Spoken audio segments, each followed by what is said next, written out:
Her heart has been beating since she was 18 days old. At 8 weeks, she's perfectly formed. She sucks her thumb, and she already has 20 milk teeth buds. In another 2 weeks, she would have had fingernails. She might have grown up to be a doctor, a scientist, a mother, but now nobody will ever know. Have you any conception what abortion is all about?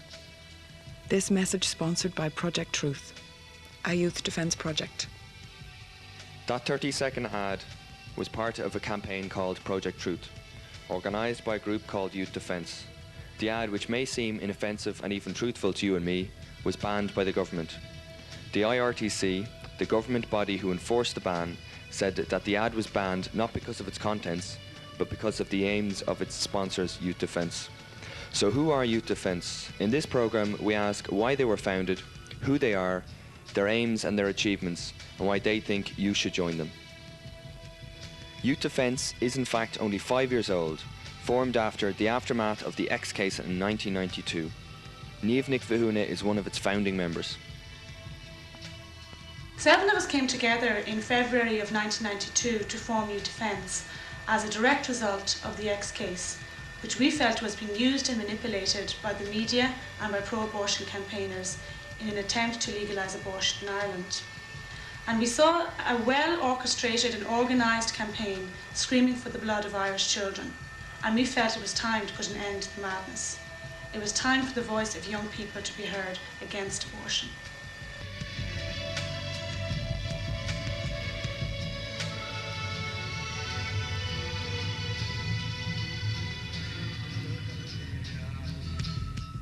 Women must decide that, not the church, not the state. Women must decide that.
From the beginning, it was obvious that Youth Defence was to be a new kind of pro-life group, being visible, streetwise and very vocal, the direct opposite to the stereotype pro-lifer. Their strategy is one they call direct action.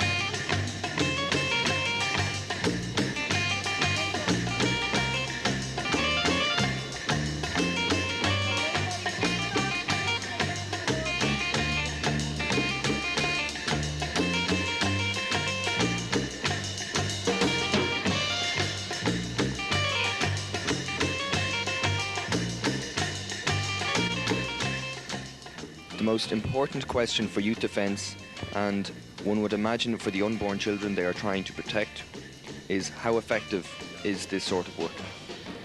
Does direct action work? We accompanied Youth Defence on a Saturday street session to find out. Okay, you've been looking at the pictures for the past couple of minutes. What do you think of those pictures? They're frightening. Yeah? Yeah, they make you sit down and think about it. Like, I've often heard people having an abortion, it just says an abortion. When you see the pictures, it makes you think that it's a child, isn't it? A human being. Do you think the pictures are too graphic? No. They're very graphic, but I think it should be shown. I think it's a very good organisation. You have to do this to make people aware. So people might disagree with it, but I think it's right. On the second year of our roadshow, we were holding a regular street session A young girl came up carrying a child in her arms. She told us that she had been pregnant that time last year and was considering going to England for an abortion. She received a Youth Defence information pack, saw the pictures and the truth about abortion, and on this basis decided not to go to England for an abortion. This is just one baby saved by Youth Defence. This is what Youth Defence's work is all about. Youth Defence's first major outing, they surpassed themselves organising the biggest pro-life rally ever seen in Ireland, with more than 10,000 people marching against abortion on the 25th of April 1992. In that year they organised 3 pro-life rallies in all, and there is no doubt that these huge displays of public pro-life feeling was a major factor in preventing the government from legalising abortion.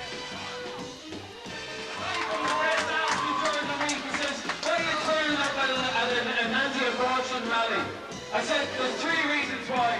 I'm Irish, I'm a Democrat, and I'm pro-life.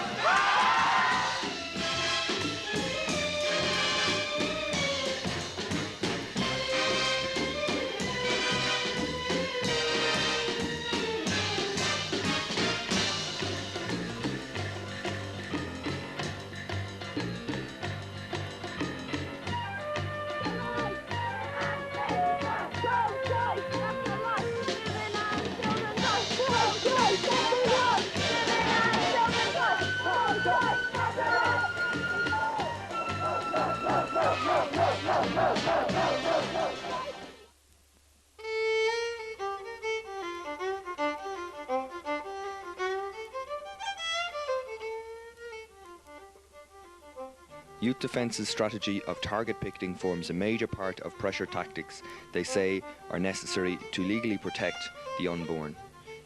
One thing is certain, their pickets have kept abortion on the public agenda.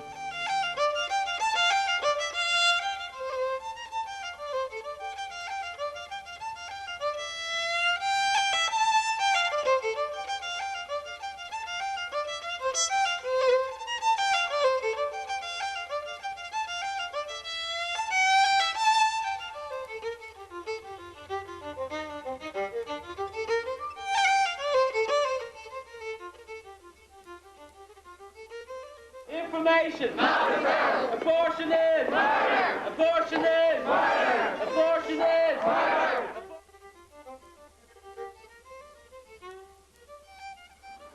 Stephen Burke from Galway chaining himself onto the doors of the Department of Health in 1995 to protest against the Abortion Information Act.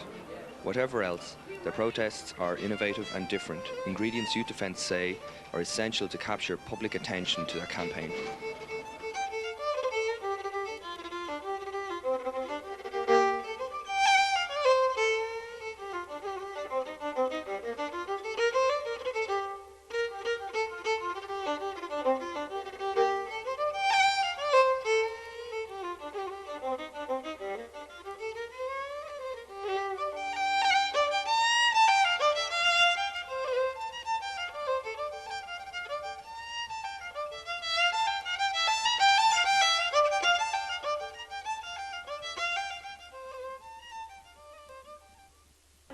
Their most spectacular campaign to date has been Project Truth, a 2-week nationwide billboard and radio advertisement campaign, and heard at the beginning of this programme.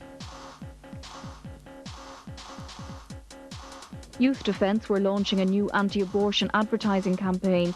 Radio ads have been rejected by RTE and the Independent Radio and Television Commission, who say they're in contravention of the Broadcasting Act, having political or religious direction. Youth Defence claim this is censorship and say they'll challenge the decision in the courts.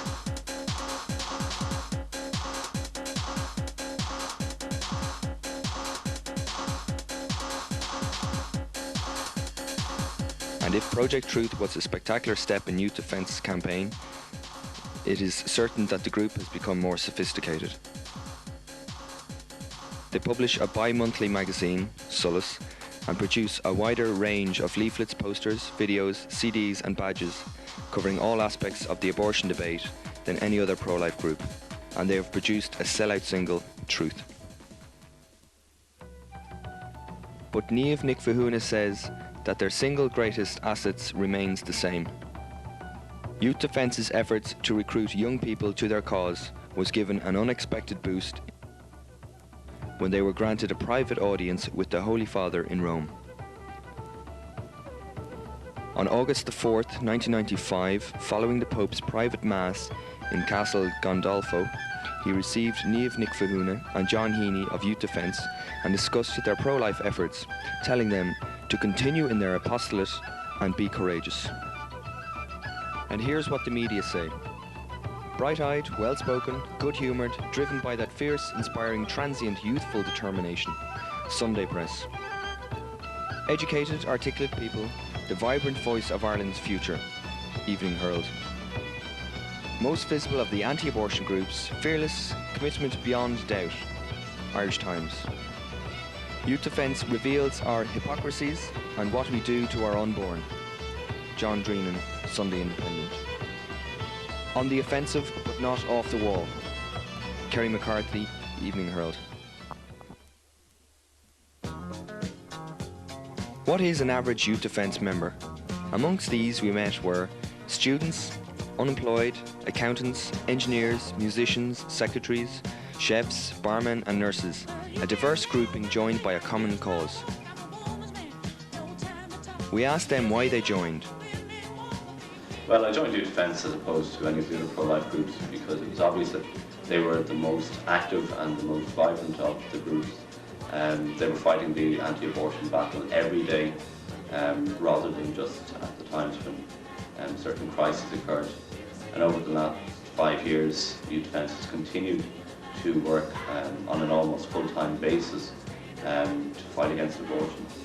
Because I was sickened by the pro-abortion people being out in the streets shouting for a woman's right to choose. It's the best thing I ever did, being out in the streets every Saturday, saving babies' lives and preventing abortion from coming into this country. I met Youth Defence 2 years ago and I was working with Youth Defence. I learned a lot of things about how Youth Defence works, and I was thinking that maybe if we had a group like Youth Defence in Spain 20 years ago, the reality of abortion in Spain had not been legalized. Idealism apart, they say it's not all hard work. Another reason why people should join Youth Defence, well, it's great for that. Youth Defence's growth has been phenomenal, with branches in almost every county in Ireland. In Clonmel, Sandra, Denise and David man a Saturday street session, as Eddie, Ann, Philip, John, Karen and Ian do in Waterford. This is Youth Defence's aim, active branches spreading the message. And as time goes by, it becomes a more personal commitment. I've been working with Youth Defence for the last 3 years, and now me and my husband are expecting our first child. Now, especially since I'm pregnant and the child is growing inside me, I realise how important Youth Defence's work is in saving unborn children.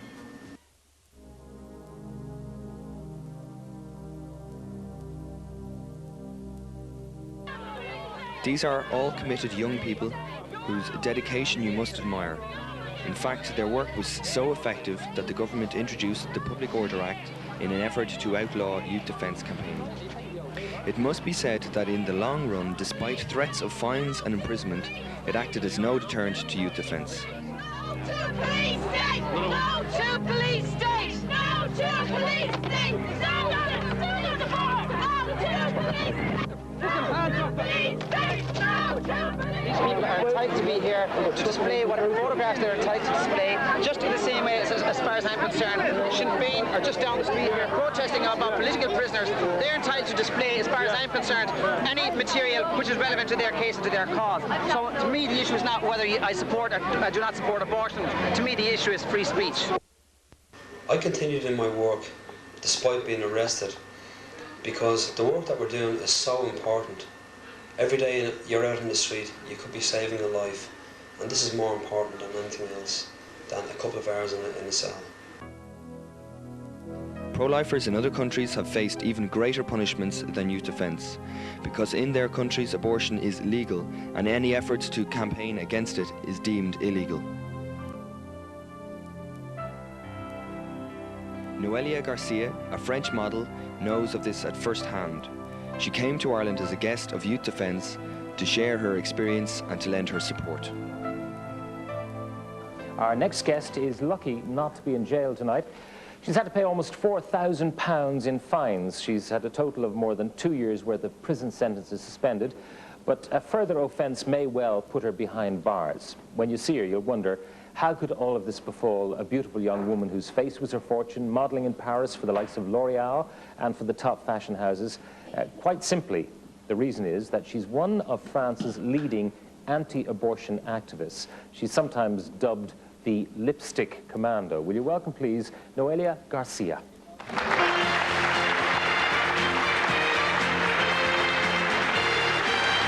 You're very welcome. Noelia, you're here as a guest of Youth Defence, and you were in Limerick today. How did that meeting go? Very well. Very well, actually. I was really happy to meet the Irish people. I'd never come to Ireland before.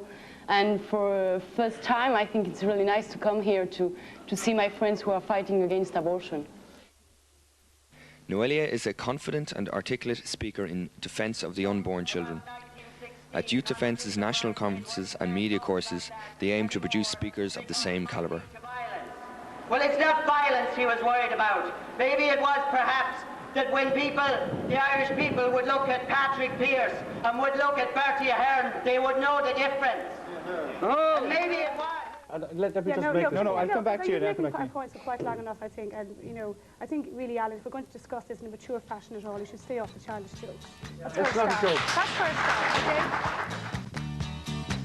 Well, I don't know why I came here tonight. I got the feeling that something ain't right. I'm so scared in case I fall off my chair, and I'm wondering how I'll get down the stairs. Clowns to the left of me, jokers to the right. Here I am, stuck in the middle with you. Yes, I'm stuck in the middle with you, and I'm wondering what it is I should do. It's so hard to keep the smile from my face. Losing control, yeah, I'm all over the place. Clowns to the left of me, jokers to the right. Here I am, stuck in the middle with you. When you started out with nothing and you're proud that you're a self-made man.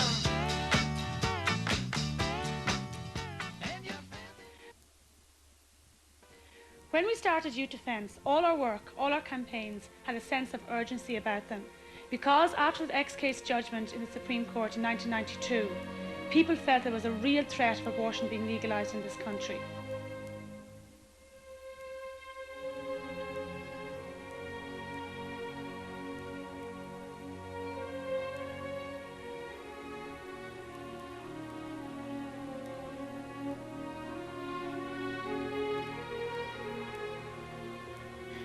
It would be a very grave mistake for us to think that the threat of legal abortion has gone away. Youth Defence's work has held it back, but all the political parties, the media and the powerful pro-abortion campaigners are still determined to see abortion clinics being opened in Ireland. Quite simply, if we as young people don't stand in defence of these tiny helpless babies, one day we may be beaten outside clinics where children are being legally torn apart in the name of choice. As Irish young people, we have a chance to stop this. It may be the most important thing you will ever do. And what if you do nothing?